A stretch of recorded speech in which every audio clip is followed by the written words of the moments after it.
누가복음 12장 35절부터 40절까지 말씀입니다. 누가복음 12장 35절로 35절부터 40절까지 35절부터 40절까지를 한 목소리로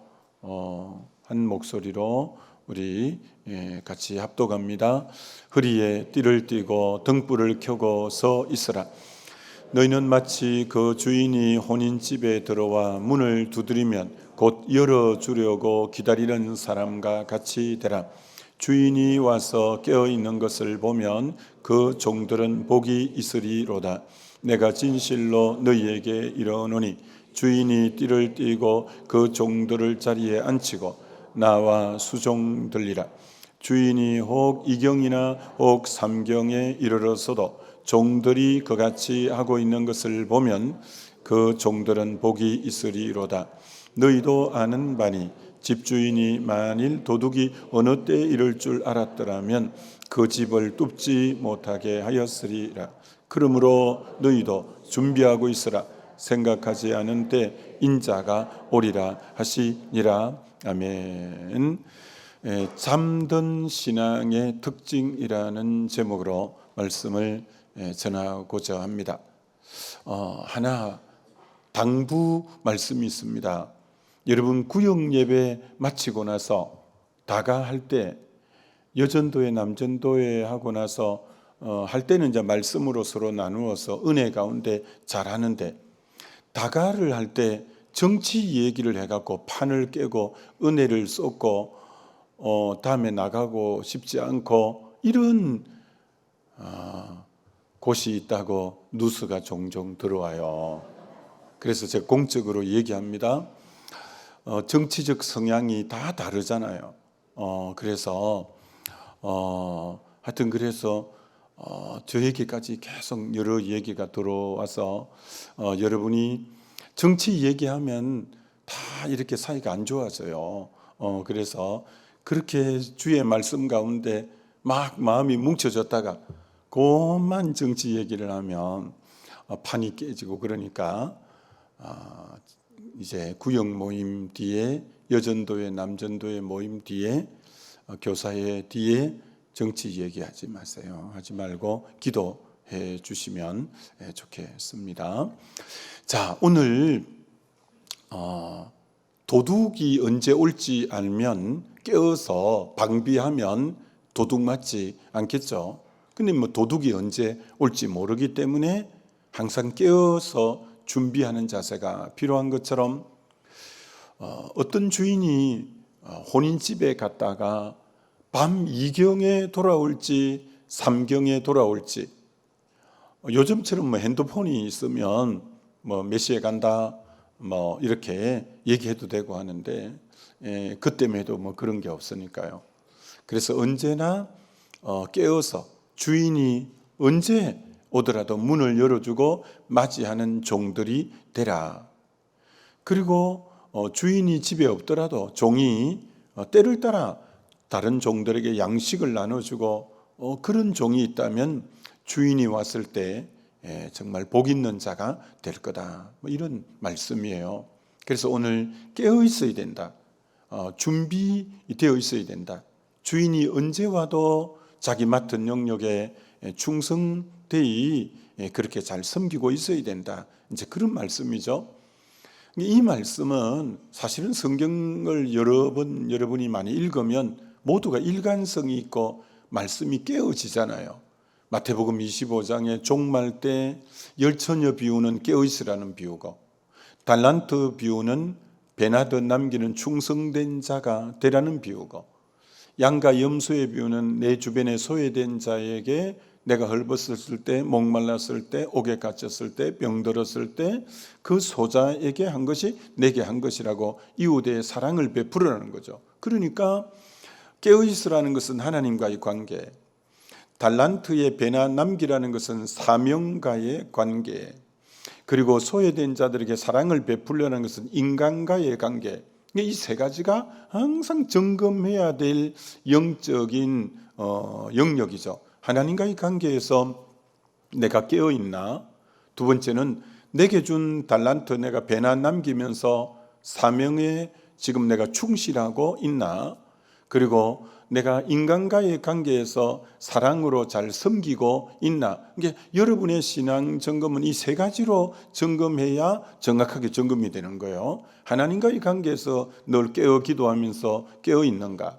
두 번째, 달란트에 충성되이 배나 더 남기고 있는가? 정말 사람과의 관계에서 내가 사랑으로 섬기는 영역이 있는가? 여러분이 이 세 가지가 다 되어야 그분의 신앙이 온전한 신앙이지 하나만 있어서는 안 되는 거죠. 그래서 이 세 가지를 항상 점검하면서 내 신앙이 어떤 형태의 신앙인가 잘 오늘 점검해야 되는데, 그래서 오늘 깨어 있어라 라는 게 이제 핵심인데, 반대 말은 영적으로 잠든 모습이죠.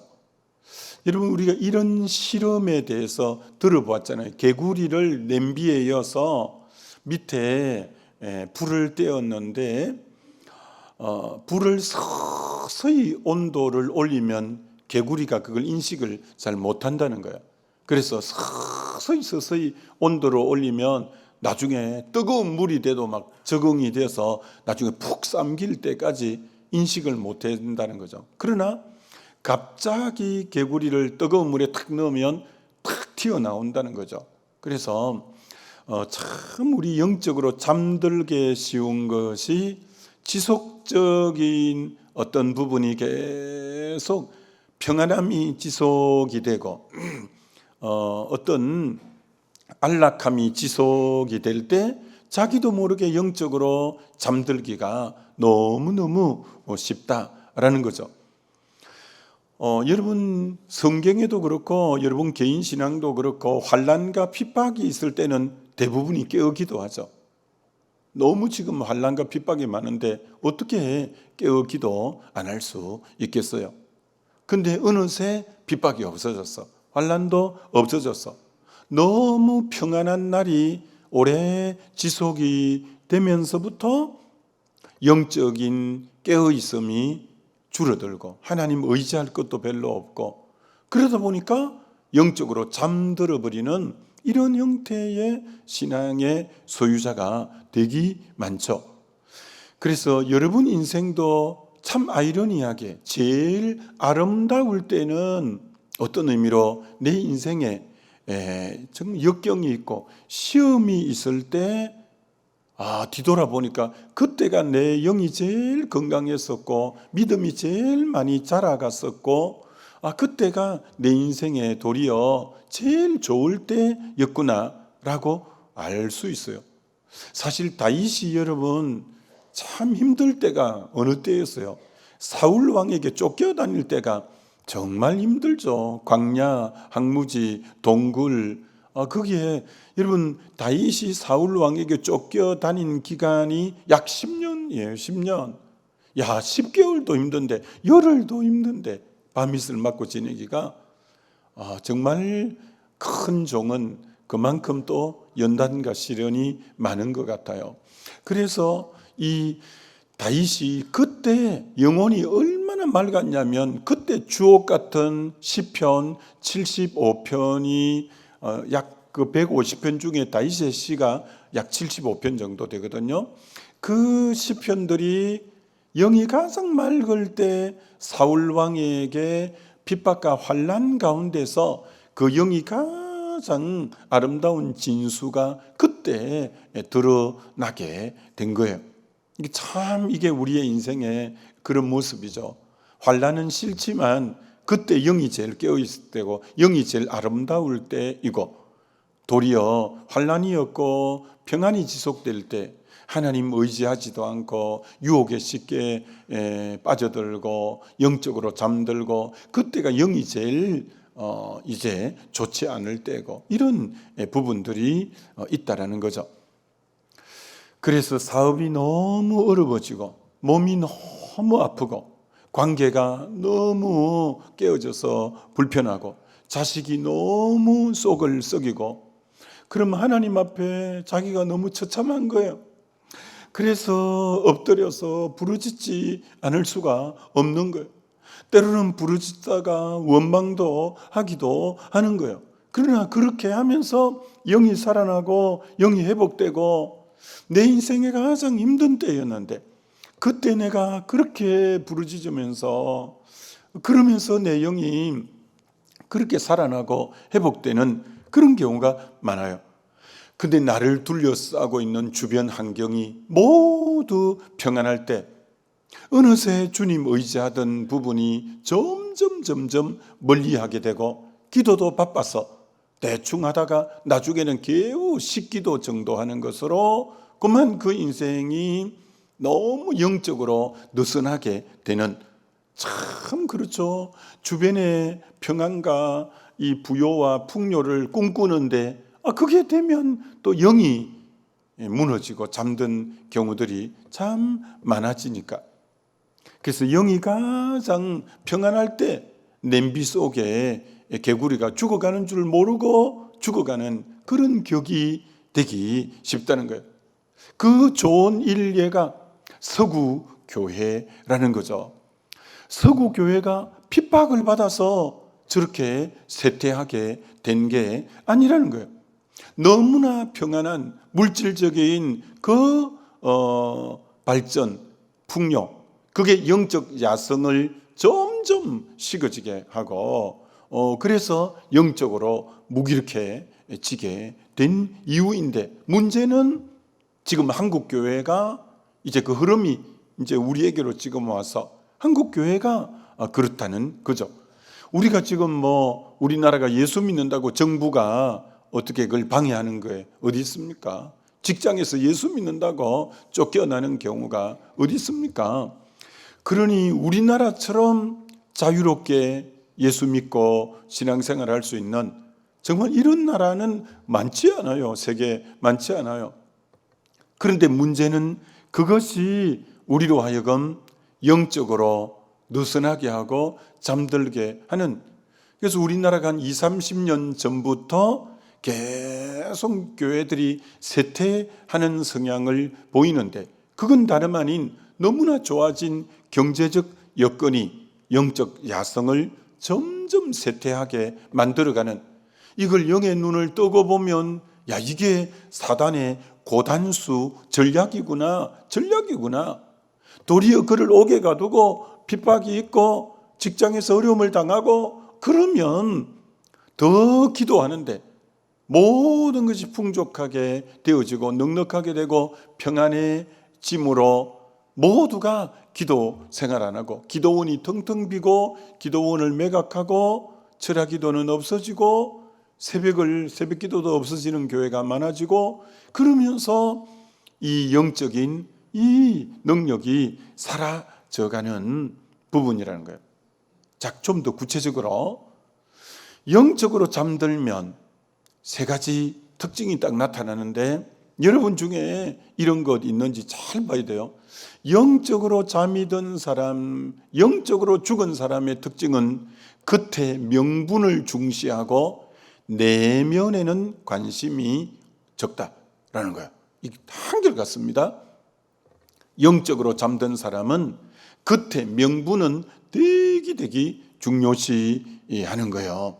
그러나 속은 관심이 없으니까 부패하고 그런 거예요. 중세 시대가 천년을 구가합니다. 중세가. 여러분, 그 중세가 영적인 암흑기라고 해요. 근데 그 중세 때 세운 성당 건물들이 지금 전부 관광지로 가는, 너무나 건축학적으로는 아름답고 너무나 잘 지어 놓은 게 그 전부 중세 때 대부분 지어 놓은 거예요. 희한하죠. 영적인 암흑기인 때 무엇을 중시하냐? 겉을 중시하는 거예요. 아주 화려한 예배당, 그 밖에 보이는 그 부분 중시하는 거예요. 근데 영적으로는 면죄부를 팔고 마리아를 숭배하고, 영적으로는 그들이 다 부패하고 잠들게 되어서 마틴 루터가 종교개혁을 하지 않고는 견딜 수 없었던 그런 내적인 부패가 있는 거예요. 이게 영적인 잠들면 꼭 드러나는 게 외적 명분을 중시하고 속에 내면에는 신경을 안 써서 부패하게 되어지는 이 성향이 있다는 거예요. 예수님 때 제일 책망을 들은 사람이 바리새인과 서기관인데 화 있을진저 외식하는 서기관과 바리새인들이요, 외식이 있는 거예요. 외식. 그러니까 그들의 대표적인 게 너희들은 회칠한 무덤 같다. 이게 회칠을 한 거예요. 이게 다른 옆에 땅보다도 훨씬 더 햇가루를 하얗게 뿌려놨으니까 더 깨끗해 보이는 거예요. 실제로 그 안에는 썩은 송장이 부패해 있는데 표면은 햇가루를 뿌려놔서 회칠을 해놔서 더 깨끗하게, 이게 그때 명분은 중시하게 여기는 거예요. 그래서 마태복음 25장에 회칠한 무덤과 같으니 겉으로 아름답게 보이나 그 안에는 죽은 사람의 뼈와 더러운 것이 가득하도다. 이와 같이 너희도 겉으로는 사람에게 옳게 보이되 안으로는 외식과 불법이 가득하다. 이 참 영적으로 죽어갈수록 겉의 것은 신경을 많이 쓰는 거예요. 겉에 옳게 보이려고, 겉에 아름답게 보이려고, 겉에 회칠을 하는, 희한하게 영이 죽을수록 겉의 것을 중시하는 부분이라는 거예요. 너무 외적인 치장에 중시하면 속이 비어있는 사람일 수도 있죠. 너무 하여튼 그러면. 그래서 우리 그리스도인은 단정하면 돼요. 단정하면. 그러나 단정하려 했더니 머리를 산발을 하고 그렇게는 안 되지만 단정하면 되지 너무 그때 걸 그렇게까지 할 필요는 없어요. 우리 그리스도인들은 속이 꽉 찬 사람이지 너무 그런 거 아니죠. 이처럼 우리가 잘 생각해죠. 바리새인이 예배를 빠진 적이 없고 복장이 언제나 경건한 복장이고 근엄한 표정이고 목소리도 거룩한 목소리를 냈지만 실제로 그들은 정말 내면으로는 주님을 사랑함이 없고 결국은 주님을 못 박는 그런 모습인 것처럼 여러분은 외적인 부분에 명분을 중시하고 그런가? 내 내면에 주님을 갈수록 더 사랑하고 더 주님을 친밀해지고 더 말씀 읽을 때마다 깨달음이 더 팍팍팍 다가오고 더 기도가 깊어지는 걸 느끼겠고 더 찬송을 깊이 찬송 가운데 임재를 느끼고 여러분의 영이 그렇게 돼야 돼요. 그렇게 돼야 옳은 지금 영이 되는데 어느새 계속 직분만 맡으려고 하고 계속 바깥에 무슨 어떤 외적인 부분에만 계속 이름 올리고 명함을 받아보면 빽빽하게 앞뒤가 빽빽하고 이러면 안 돼요. 하여튼 우리는 너무 명분을 중요하는 것은 영이 죽을 때 특징이다. 잠들 때 특징이다라는 거예요. 큰 두 번째는 여러분이 영이 죽으면 아무리 겉에 명분이 대단해도 영향력이 없어요. 영향력이. 영이 살아있는 사람은 딱 살아있는 구역장은 구역 식구들이 그 구역장만 딱 오면 은혜가 되고 구역장이 탁탁탁 이끌면 그 영적 영향력이 있는 거예요. 리더가 탁탁탁 이끌어가면 그 선한 영향력이 딱 있는 거예요. 딱 전체가 움직여가는 거예요. 그래서 느끼겠는 거예요. 저분이 서면 다르다. 저분에게는 영적인 파워가 있구나. 영적인 영향력이 있어야 돼요. 아무리 서서 외쳐도 고만 메아리고 의미도 없고 가슴에 다가옴도 없고 그런 게 아니라 영향력이 있는. 그래서 이제 우리는 너는 세상에 들어가면 빛의 빛처럼 어둠이 확 떠나고 빛의 영향력이 있어야 된다. 너가 들어가는 곳에 소금이 되어서 부패하는 곳에 딱 이제 소금 역할을 해야 된다. 너가 서말 가루 속에 누룩이 되어서 너로 인해서 그곳이 변화가 이루어져야 된다. 작은 겨자씨가 큰 나무를 이루고 공중에 새들이 깃드는 것처럼 너 그런 영향력이 있고 성장해 가고 그걸 보여 줘야 된다. 이게 바울이 정말 대단한 사람이죠. 바울을 일컬어 그 사람들이 뭐라고 일컬었냐면은 저는 연병이라. 연병하고 바울 가면 맨날 연병이라고 했어요. 왜?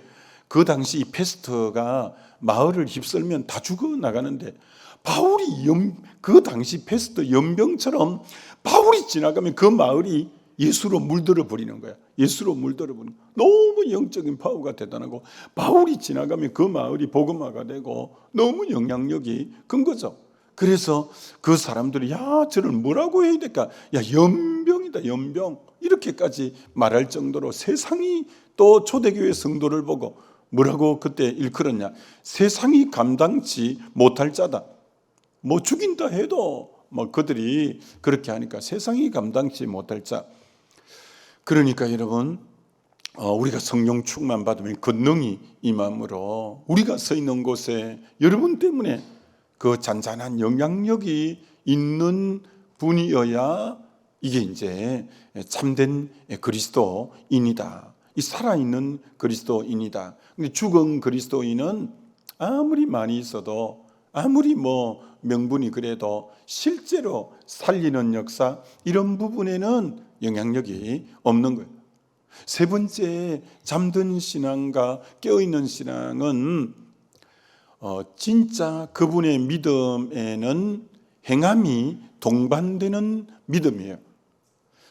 그분의 믿음을 어떻게 증명하겠어요? 행함으로 증명한다고 야고보서 2장에는 말하고 있는 거죠. 살아있는 믿음은 뭐 내가 믿음 좋다는 걸 뭐 말할 필요도 없고 그분의 행함이 믿음을 증명해내는 그게 너무너무 귀한 거죠. 자칫하면 이 목회하다 보면 이런 유의 성도들이 종종 있어요. 배우는 것은 좋아하는 거예요. 성경 공부하면 다 그분의 모습이 보여. 너무 배우기를 좋아해. 지적인 향유를 좋아해. 뭐 그거 나쁜 건 아닌데 근데 문제는 배우기만 좋아하고 배운 것을 삶으로 살아내고 행하지는 않는 그러면 그건 신앙이 지적으로만 알게 되니까 어떻게 되냐? 간념적이 되어져요. 행하지 않으니까 간념적이 되어지면 그 다음에는 어떤 현상이 생기냐? 아는 것으로 남을 정죄하는데 아는 이유는 내가 살려고 아는 건데 그게 아니라 자기가 안 사니까 도리어 아는 걸 갖고 남을 정죄하는데 또 사용하는 이게 그런 게 아는 게 도리어 해가 되는 거예요. 그러면 안 됩니다. 아는 것이 간념이 되어버리고 아는 것이 삶으로 드러나는 게 아니라 남을 정죄하는 데 쓰면 아니함만 못하는 거죠.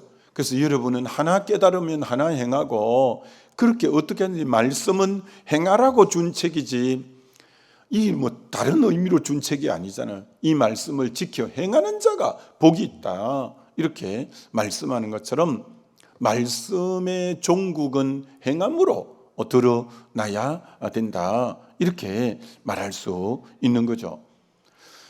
그래서 야고보서에는 심지어 귀신도 믿고 뜬다. 귀신도 믿음이 있는데 하나님이 전능하다는 거, 하나님이 한 분이시다는 거, 지적인 알미 있는 거죠.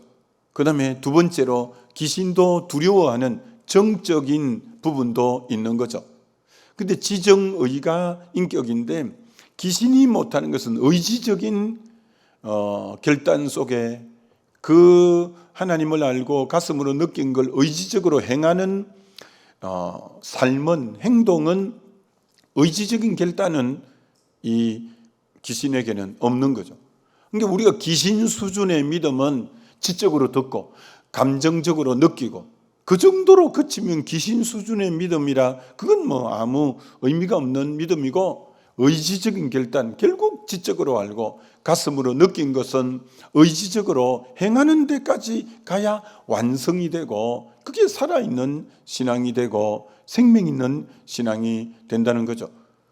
그러면서 야고보서 2장에는 행함 없는 믿음이 죽었다고 하면서 예를 두 사람을 들어놓은 게 아브라함과 기생 라합이죠. 아브라함이 의롭다 안 받은 것은 아들 독자 이삭을 드리는 정말 행함이 동반될 때 그가 믿음으로 의롭다 안 받았지만 그 믿음을 뭐로 증명해 줬냐? 아들을 드리는 행함으로 그 믿음을 동반했고, 라합은 그 정탐꾼을 숨겨주는 생명 걸고 숨겨주잖아요. 행함으로 이제 그래서 그 집에는 붉은 줄이 달려서 가나안 정복할 때 그 집은 살려주게 된 것처럼 행함으로 그 믿음을 증명했다, 이렇게 말을 하는 거죠. 그래서 진짜 믿음이란 살아야 그게 진짜 믿음이지, 살지 않으면 그건 진짜 믿음이 아닌 머리로만 있는 관념의 믿음이라서 믿음의 실제가 아니라는 거예요. 그래서 깨어있고 살아있는 신앙은 정말 행함으로 열매로 드러나야 저분 참 믿음이구나, 이렇게 알 수 있다라는 거죠. 히스기야 왕이 믿음이 참 좋았잖아요. 근데 깨어 있음에 대한 부분에 대해서 그가 아수르가 사내드립을 앞장세워서 18만 5천 명이 쳐들어왔는데 이 히스기야는 유다 왕인데 유다는 두 지파밖에 안 되고 아주 세력이 약했기 때문에 그 강대국 아수르의 18만 5천을 대적할 수 없었어요. 그래서 전적으로 이사야하고 백성들하고 금식하면서 하나님께 매달리잖아요. 그래서 하나님이 역사하셔서 이 히스기야의 믿음을 보고 18만 5천 명을 완전히 전멸시켜서 나라를 위기에서 건져내는 믿음의 소유자가 히스기야예요. 그리고 세월이 좀 지났는데 죽을 병이 들잖아요. 죽을 병이, 너 이제 수명이 다 됐다, 유언을 남기고 죽어라. 그런데 벽을 향하여 통곡하고 기도했는데 내가 너 눈물을 보았고 내가 너 기도를 들었다, 내가 너 생명 15년을 연장해 줄게. 그래서 죽을 병도 믿음으로 고침받는 그런 믿음이 이 히스기야예요. 문제는 위기 때 깨어있고 믿음이 좋았는데 태평성대에 평안이 온 거예요. 그리고 신바벨론이 지금 부상하고 있는데 거기 사신들이 이 히스기야를 온 거예요. 그래서 신바벨론에 지금 국제정세에서 가장 돋보이는 나라가 찾아오니까 약소국가인 이 유대 왕이 잘 보이고 싶은 거예요. 그래서 세상에 바벨론 사신이 찾아왔을 때 우리가 섬기는 하나님이 저 강대국 아수르로부터 우리를 넉넉히 이기게 하셨고, 내가 죽을 병이 들었을 때도 하나님이 나를 고쳐주었고, 여호와 하나님만이 진짜 하나님입니다. 여러분도 이 여호와 하나님을 믿어보시오. 간증하고 전도하기 절호의 좋은 기회인데 내 탕고의 검은 보석을 다 보여주고 그만 잘 보이려고 이렇게 인본주의로 그만 영적으로 평안하니까 깨어있지 않고 영이 무디었어요. 그래서 하나님이 너무 서운했어요. 그때 나를 네가 딱 드러낼 좋은 기회인데 검은 보화를 내 탕고를 열어 다 보여준다고? 너 보여준 거 이방에 다 빼앗기게 될 거다. 이 단이 참 안 좋아요. 너 믿음과 그동안 그래도 내 앞에 행한 선한 게 있었기 때문에 너 당대에는 내가 그렇지 않겠지만 너 후대에 내가 심판하게 될 거다. 근데 이게 이러면 안 좋은 얘기예요.